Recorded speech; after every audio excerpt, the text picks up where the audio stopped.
स्वागत है आप सभी का CII युवा जिम्स वसंत कुंज के युवा अनप्लग्ड पे। आशा करती हूँ आप सभी एकदम बढ़िया होंगे। युवा अनप्लग्ड हमारे जैसे उन लाखों युवाओं के लिए है जो इस देश में अपने सपनों को पूरा करना चाहते हैं, कुछ बड़ा करना चाहते हैं, एक ऊंचाई हासिल करना चाहते हैं, पर कई बार अपने आप को कई चुनौतियों प्रॉब्लम्स में पाते हैं। ये शो सिर्फ मेरा नहीं है बल्कि हम सब का शो है। इसी के साथ ज़्यादा देरी ना करते हुए शुरू करते हैं फिर आज का एपिसोड।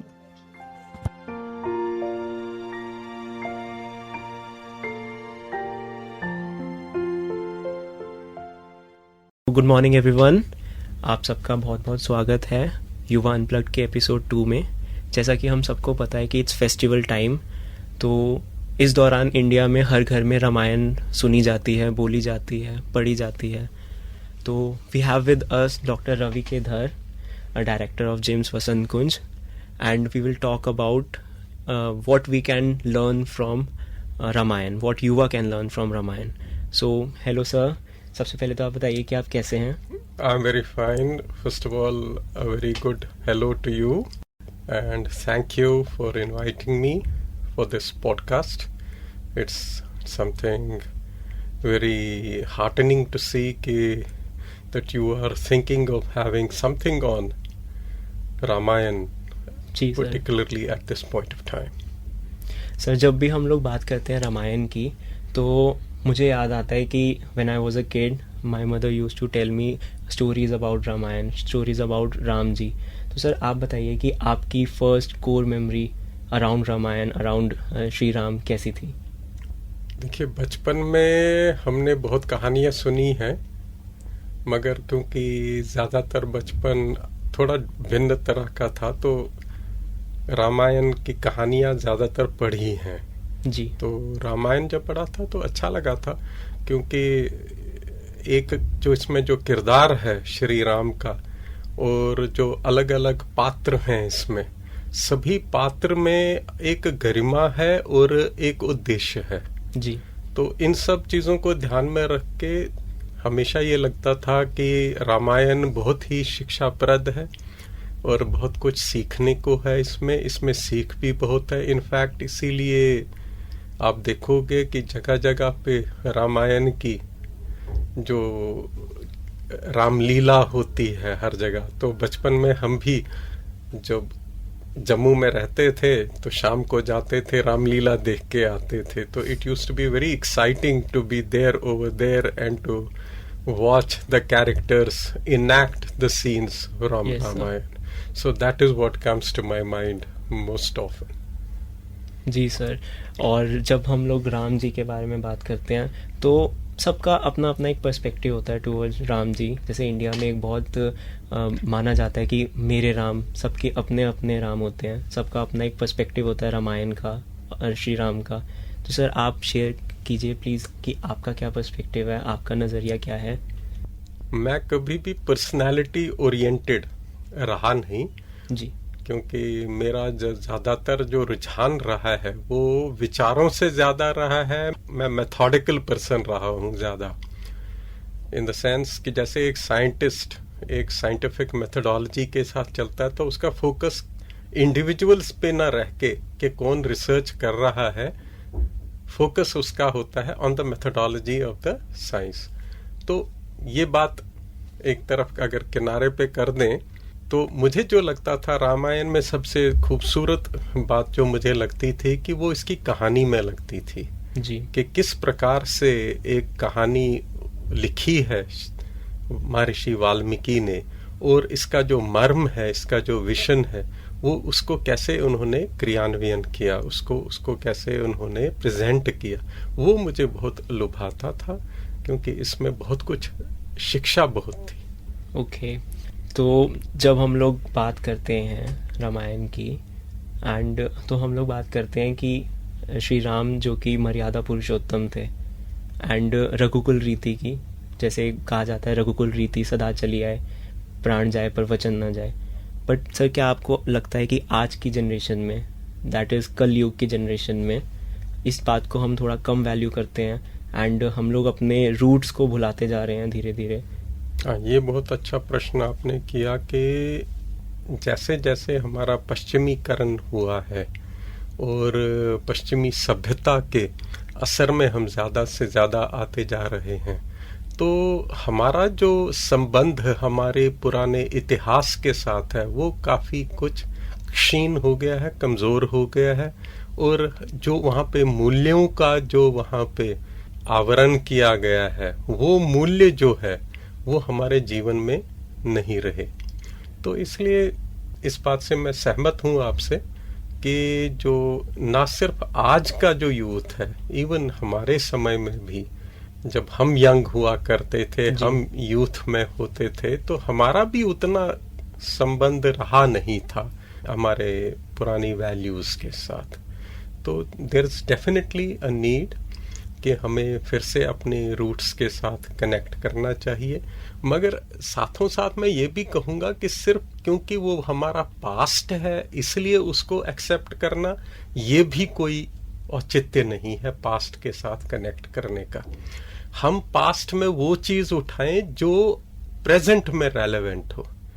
तो पास्ट में हम जाएं, मगर पास्ट में हम एकदम से, जिसको हम कहते हैं ना ब्लाइंडली फॉलो करना, वैसे न करें। पास्ट को हम समझें पहले और समझ के फिर उसका अनुसरण करें, तो तब उसका कोई फायदा होगा, इम्पैक्ट होगा।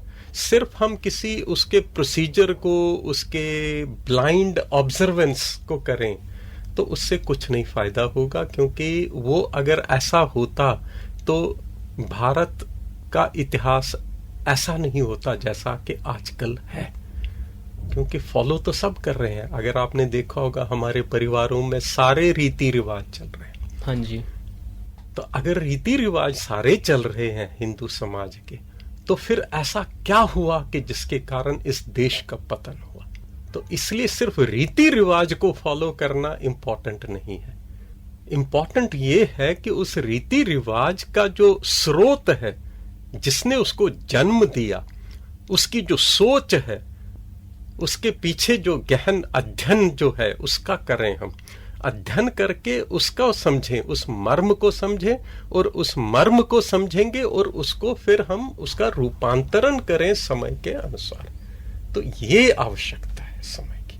जी सर, मैं आपकी बात से बिल्कुल सहमत हूँ।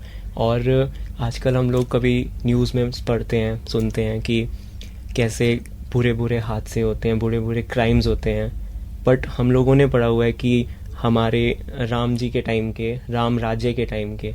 सुंदर आपने कहा, राम राज्य की आपने जो बात की, इस शब्द को आपने उजागर किया इस समय, तो ये मुझे बहुत पर्टिनेंट लग रहा है।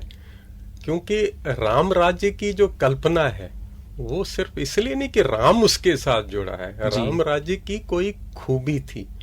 राम राज्य इसलिए हमेशा हमारे यहाँ समाज में कहा गया है कि हमें राम राज्य स्थापित करना चाहिए।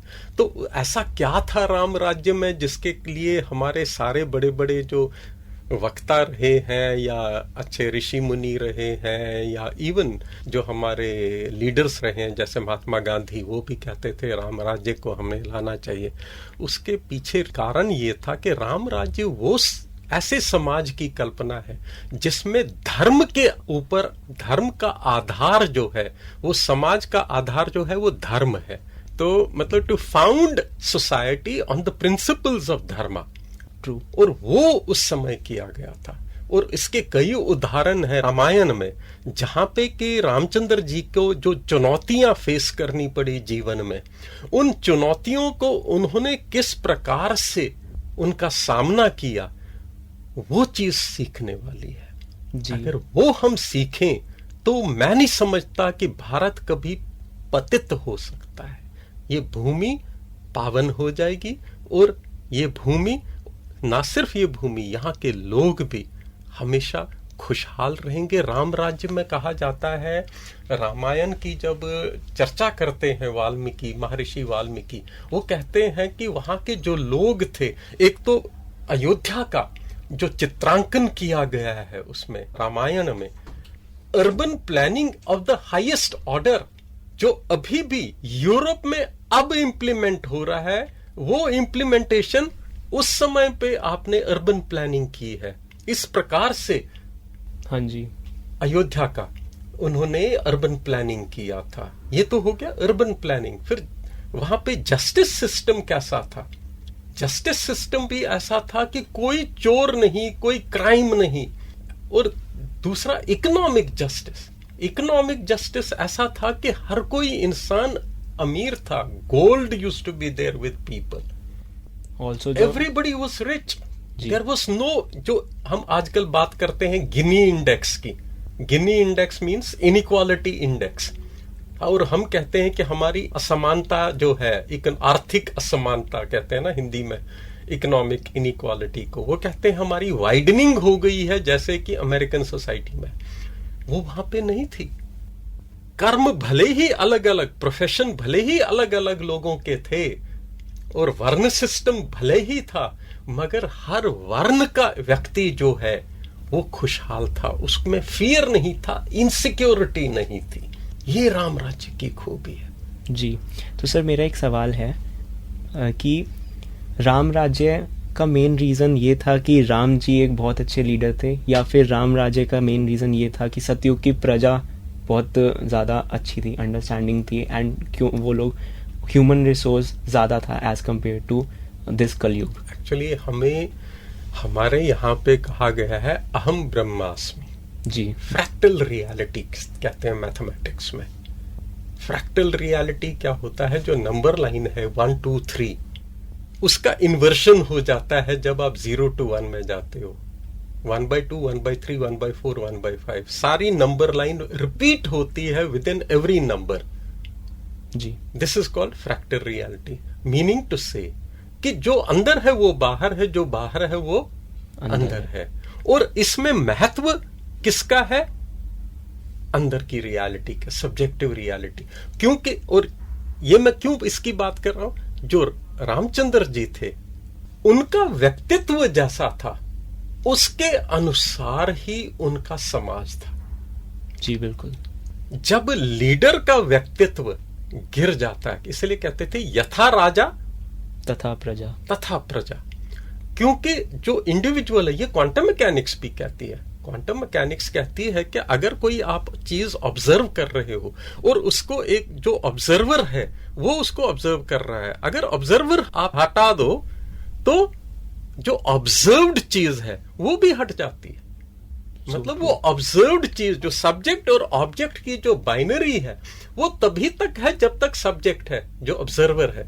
कहने का तात्पर्य ये है कि रामचंद्र जी क्योंकि संतुलित थे, उनका एक स्टैसिस था, इक्विलिब्रियम था उनकी पर्सनैलिटी में, जो डिस्टर्ब नहीं होता था किसी भी चुनौती से, किसी भी विषमता से। इसलिए उनका जो समाज भी था वो भी पीसफुल था, उसमें भी एक ऑर्डर था। और इसी चीज को वेद में कहा गया सत्यम और ऋतम। सत्य मतलब जब आप सत्य के ऊपर आधारित आपके व्यक्तिगत जीवन हो तो आपके इर्द गिर्द का जो माहौल है, जो वातावरण है, उसमें भी हार्मनी आ जाती है। जब आप बैलेंस में होंगे तो समाज भी बैलेंस में होगा। अगर आप इम्बैलेंस में हो, अगर आप रेस्टलेस हो, अगर आप अनऑर्गेनाइज्ड हो, तो आपका समाज भी अनऑर्गेनाइज्ड। तो राम राज्य में इसलिए पॉसिबल था क्योंकि वहां राम थे। क्योंकि राम जो हैं वो अपने में एक उत्कृष्ट, इसलिए मर्यादा पुरुषोत्तम कहा गया। और पुरुष भी नहीं, पुरुषोत्तम। हाँ जी, पुरुषों में उत्तम, सबसे उत्तम पुरुष थे वो। तो पुरुषोत्तम वाली जो बात उनके बारे में कही गई है, उसके कारण राम राज्य पॉसिबल था। हाँ जी, क्योंकि राज्य उनकी कल्पना था, उनकी एक्सपेंशन था, उन्हीं के व्यक्तित्व का वो एक अभिव्यक्ति था। तो सर आज का यूथ कहाँ लैग कर रहा है कि हम लोग रामायण पढ़ते हैं, रामायण सुनते हैं और फिर 2-3 महीने बाद भूल जाते हैं? क्यों नहीं हम अपनी पर्सनालिटी में श्री राम की छवि को ला पा रहे? वो इसलिए क्योंकि हमें जो मौलिक जो वैल्यूज थी, ओरिजिनल वैल्यूज, वो हमें किसी ने सिखाई नहीं। हमारा एजुकेशनल सिस्टम सिंपली एक फंक्शनल सिस्टम बन गया है। हम अपने एजुकेशन सिस्टम में सिखा क्या रहे हैं? हम सिखा रहे हैं सिर्फ आपको पैसा कैसे कमाना है, आपको नौकरी कैसे मिलेगी, आप बिजनेस कैसे वो भी नहीं सिखाते, बिजनेस भी कैसे करना चाहिए वो भी नहीं हम सिखाते, पैसे को मैनेज कैसे करना वो भी नहीं सिखाते। हम सिर्फ ये सिखाते हैं कि पैसा कैसे अर्न किया जाएगा। आप तो कभी इंडिविजुअल को, व्यक्ति विशेष को आपने सेंटर में रखा ही नहीं एजुकेशन में। जो एजुकेशन का जो टारगेट है वो है सिर्फ स्किल देना। तो जो व्यक्तित्व का जो तराशना जो है व्यक्तित्व को, वो तो कहीं है ही नहीं। कोई भी सब्जेक्ट ले लो आप, जो भी आप सब्जेक्ट्स पढ़ते हो चाहे कॉलेज में या स्कूल में, उनका कोई कनेक्शन है आपकी पर्सनैलिटी के साथ, आपके व्यक्तित्व के साथ, कि आपका व्यक्तित्व ऐसा कैसे हो कि कल को अगर कोई आपको चैलेंज आ जाए आप उसको कैसे डील करोगे। आईआईटी में बच्चा पढ़ता है, थोड़ी सी दिक्कत आती है वो सुसाइड करता है। लानत ऐसे आईआईटी पे, क्या सीखा उसने उधर, क्या उसको हमने बनाया कि वो क्रम्बल कर गया at the first challenge to his individuality and his existence. तो हमने उसको डेवलप क्या किया, हमने उसको सिर्फ सिखाया कैसे क्वेश्चंस के आंसर्स देने हैं। जेडब्ल्यू सिखा दिया, आईआईटी जेडब्ल्यू में मार्क्स कैसे लेने हैं, फिजिक्स सिखा दिया, केमिस्ट्री सिखाया, but we forgot the man himself, जिसको वो सीखना है। वो मूल्य जो है वो आपका इतिहास आपको सिखा सकता था, मगर जो इतिहास की तरफ जा रहा है, पास्ट की तरफ, वो क्या सीख रहा है, सिर्फ कहानी सीख रहा है। आप रामायण को कहानी समझते हो, आप महाभारत को कहानी समझते हो, कहानी को कहानी की तरह से लोगे तो उसको सिर्फ आप एंटरटेनमेंट की तरह लोगे। एंटरटेनमेंट जब खत्म हो गया तो आप भी भूल जाओगे उसको, मगर उसके पीछे क्या तत्व है, मर्म है, उसका विजन क्या है, उसके पीछे मीनिंग क्या है, टेक्स्ट के पीछे, वो तो कोई एक्सप्लेन ही नहीं कर रहा। ट्रू, हमें सारे भगवानों के चरित्र से सीखना चाहिए। उनकी कहानियाँ हम लोग सुनते हैं बट हम उनका चरित्र फॉलो नहीं कर पाते। जैसे कि हनुमान जी के अंदर इतना बल था कि वो अकेले रावण को परास्त कर सकते थे, लेकिन फिर भी वो काम पर्सनालिटी थे। तो वो चीज़ हम लोगों को अपने अंदर डालनी चाहिए। कैसे हम लोग उनके चरित्र से सीख सकते हैं, कैसे हम लोग भरत जी से ब्रदरहुड सीख सकते हैं। बिल्कुल सही। अब रामचंद्र जी को वनवास मिला जी, किन के कारण मिला? उनकी मदर कैकई के कारण। कैकई के कारण। आज के युग में अगर मान लो यही कैरेक्टर्स आज के युग के होते तो रामायण अलग ही किस्म की बनती, तो एक रिवेंज की भावना आ जाती। मगर जब जब लक्ष्मण बुरा भला कहते हैं, क्रोधित हो जाते हैं, क्योंकि उनका जो स्वभाव है वो राजसिक है, वो राजसिक स्वभाव है कि लक्ष्मण का, मगर श्री राम उनको उसी समय रोक देते हैं, गुस्से हो जाते हैं कि ये गलत बात है। जब वो वापस भी आते हैं सबसे पहले किसको के चरण छूते हैं? अपनी माँ कैकई के, क्योंकि उनको पता है कि कैकई तो एक माध्यम थी। तो इसीलिए मैंने कहा व्यक्ति का जो बाहर वाला रूप है, कौन क्या किस समय कर रहा है आपके साथ, तो व्यक्ति को उसके लिए होल्ड मत करो रिस्पॉन्सिबल, उसको उसके लिए जिम्मेवार मत समझो, क्योंकि कई चीजें, कई घटनाएं होनी होती हैं और हर व्यक्ति जो है वो दो तरह की फोर्सेस से मोटिवेटेड होता है, ड्रिवन होता है। एक होता है संसारिक, एक होता है ऊपर की जो शक्ति है, जो आपके अंदर परमात्मा बैठे हैं, वो गाइड कर रहे हैं। तो आप किस समय किस फोर्स के अधीन हो, वो डिटरमिन करती है आप क्या एक्शन करोगे। मगर यहां पे आपको दिखाई देता है व्यक्तित्व, देखिए ना कितना उत्कृष्ट व्यक्तित्व है श्री राम का। उनको कोई फर्क नहीं पड़ता। जब एक दिन पहले उनको कहा जाता है कल वो राजा बनेंगे अयोध्या के, और सवेरे उनको उसी शाम उनको कह दिया जाता है कि अब आपको वनवास जाना है, मगर उनके चेहरे पे, उनकी भ्रुकुटी पे कोई भी तनाव नहीं आता। वो दोनों चीजों को सहज भाव में लेते हैं। This is the strength of personality. ये पर्सनैलिटी डेवलप करना क्या हमारा एजुकेशनल सिस्टम सिखाता है? अगर सिखाता तब मैं मानता कि हमारा एजुकेशनल सिस्टम सक्सेसफुल है। Yes, IITs have their contributions, IIMs have their contribution, मगर वो कंट्रीब्यूशन सिर्फ इसके लिए है कि आपको एक गुड वेज अर्नर बनाता है, but not as a strong man और अ स्ट्रॉन्ग वुमन। आपको कैरेक्टर की स्ट्रेंथ नहीं देता, वो तो कहीं सिखाया नहीं जा रहा है, strength of character. And it is very important, and it is very important because ultimately जो आप पैसा अर्जित करोगे, जो कमाओगे, उसको स्पेंड भी तो करोगे।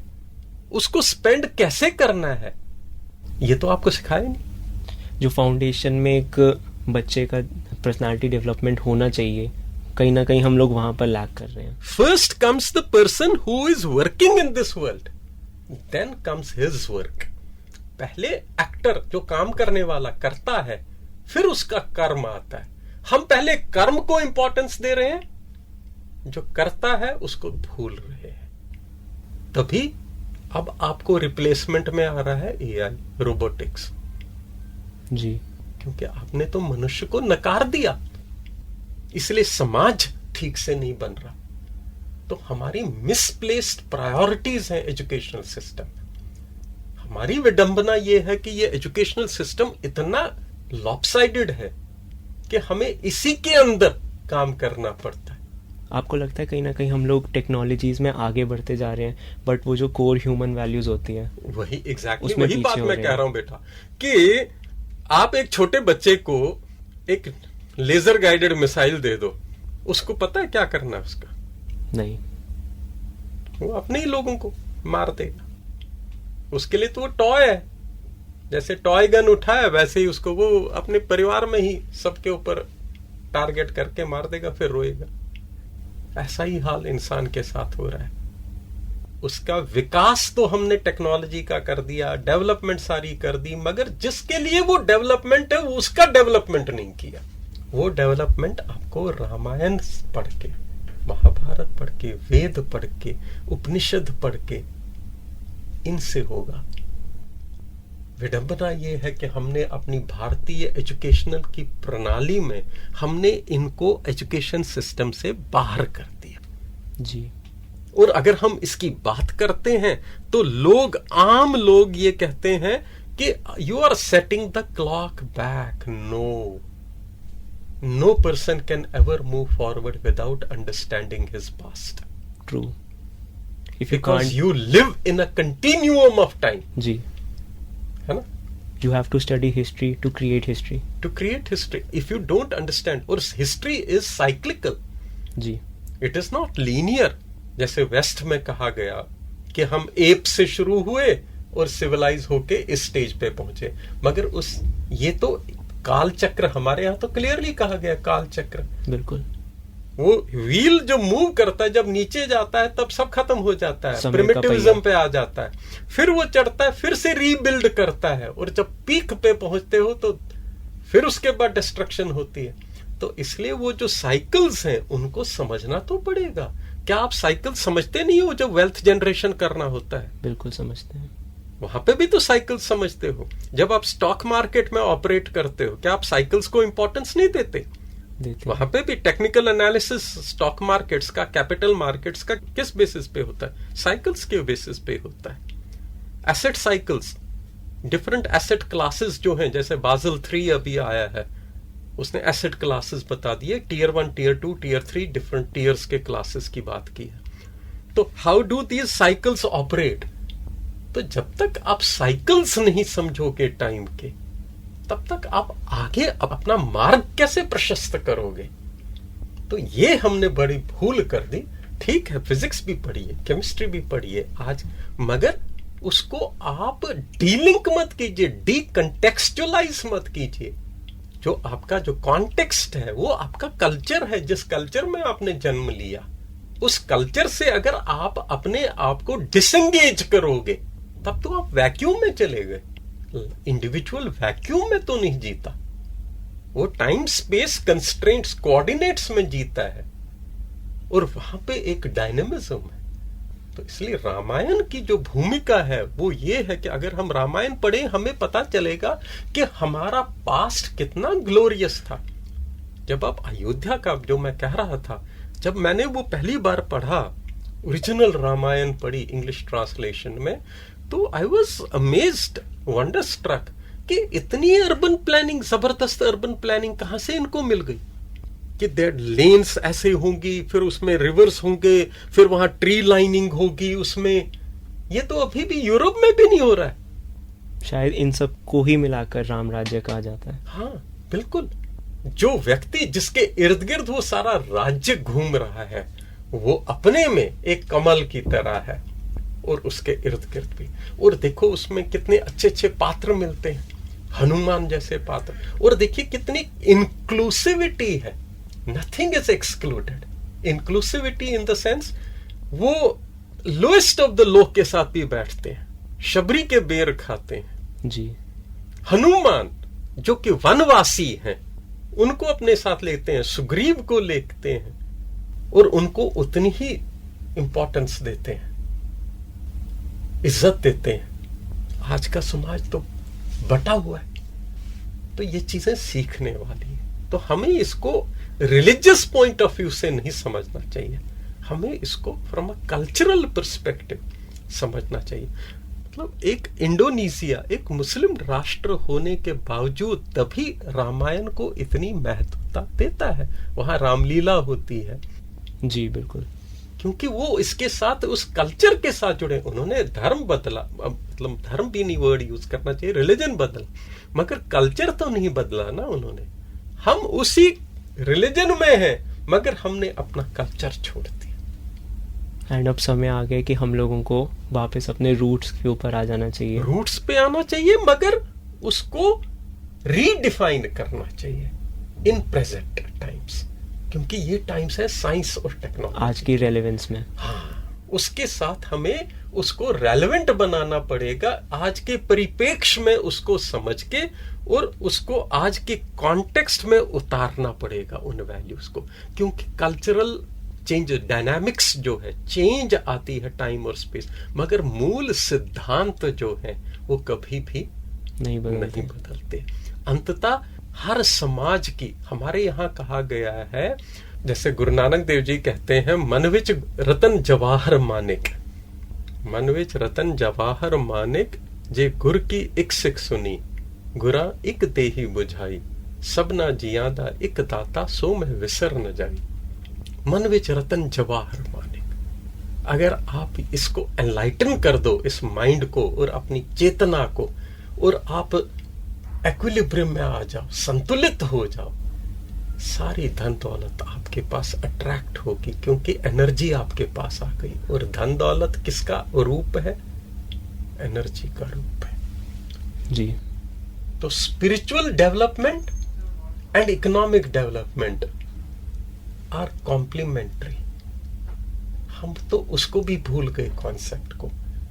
हम ये सोचते हैं कि अगर कोई स्पिरिचुअलिटी की तरफ चल गया, घर वाले परेशान हो जाते हैं, सोचते हैं ये साधु बन जाएगा, अब तो ये दुनिया छोड़ देगा। मेरे साथ भी ऐसा ही हुआ। माता पिता घबरा गए कि एक साधु ना बन जाए, मगर मैंने अभी तक तो साधु बना नहीं, अभी भी मैं इसी जीवन में जी रहा हूं ना।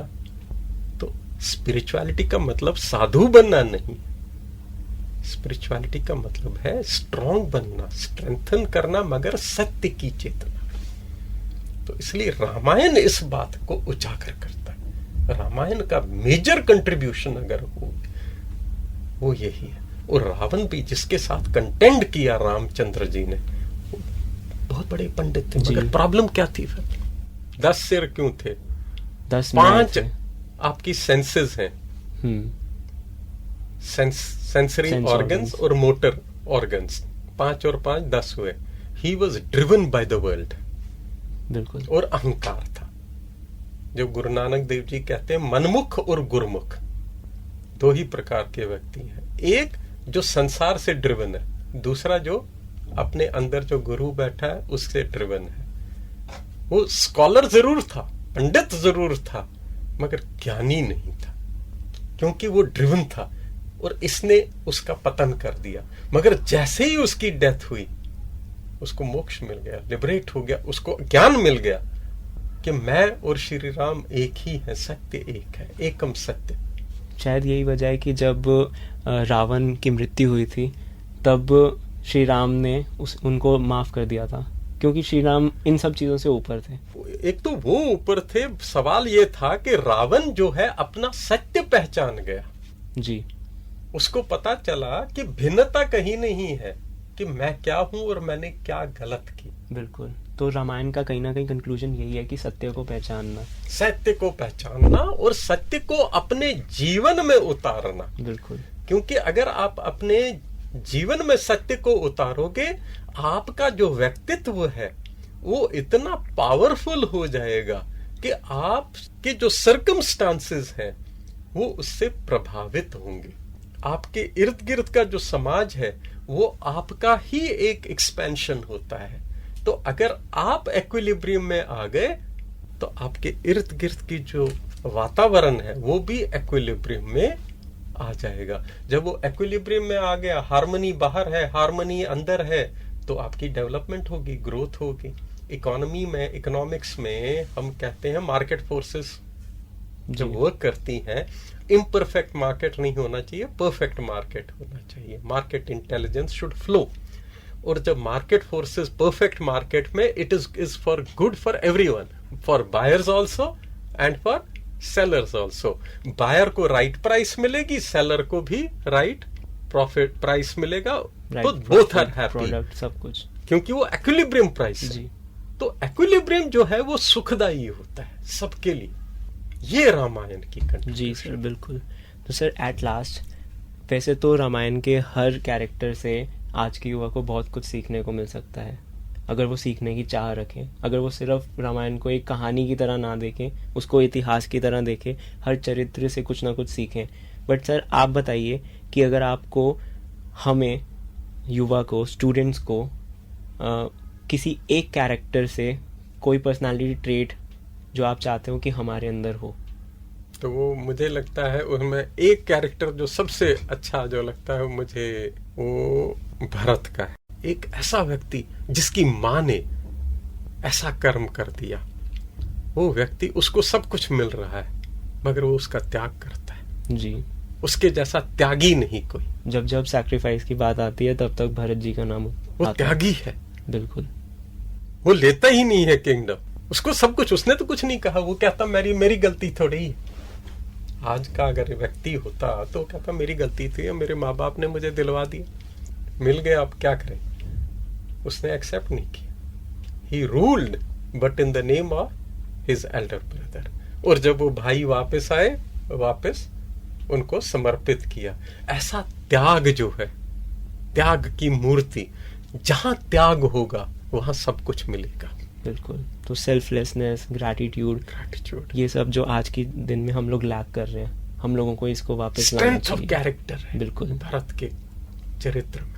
जी। वो हमारे यंगस्टर्स में अगर आ जाए, they will always feel free. जो पोजेशन होती है ना, possession is a bond, is a binding, it's a load which you have to carry and protect. Wealth protection कहते हैं ना। True. Wealth acquisition and protection, मतलब आपका बंधन बन गया, अब इसको प्रोटेक्ट भी करो एक्वायर करने के बाद। जहां त्याग कर दिया, अब तो कुछ प्रोटेक्ट करने को कुछ है ही नहीं। तो you are a free person in the truest sense of the term. और एक फ्री इंसान जो है उसको किसी चीज का डर नहीं होता, उसके पास कुछ है ही नहीं जो आप उससे छीन सकते हो, लेके जा सकते हो। और फ्री कौन हो सकता है? जिसको अपने ऊपर विश्वास है, इतना विश्वास है कि उसको कोई भी सपोर्ट सिस्टम नहीं चाहिए। ये है भारत का व्यक्तित्व। बिल्कुल। और मैं होप करता हूँ कि हमारे आज का युवा भरत जी से, राम जी से, हनुमान जी से सब कुछ सीखे। सभी से कैरेक्टर सारे अच्छे हैं। बिल्कुल। एंड मैं होप करता हूँ कि इस पॉडकास्ट से हम लोगों को काफ़ी कुछ सीखने को मिलेगा। हम लोग अपने चरित्र में बदलाव करेंगे। हम लोग जो इंडिया का फ्यूचर है, दुनिया का फ्यूचर है, बिल्कुल, हम लोग बहुत कुछ सीखेंगे। So, thank you everyone for listening to our podcast. Thank you very much. Thank you so much, sir, thank you very much for asking such good questions. Thank you so much, sir, for giving us, for enlightening us with all these educations. हमें बहुत ज़रूरत है इस time पर इस चीज़ की। Welcome. Thank you.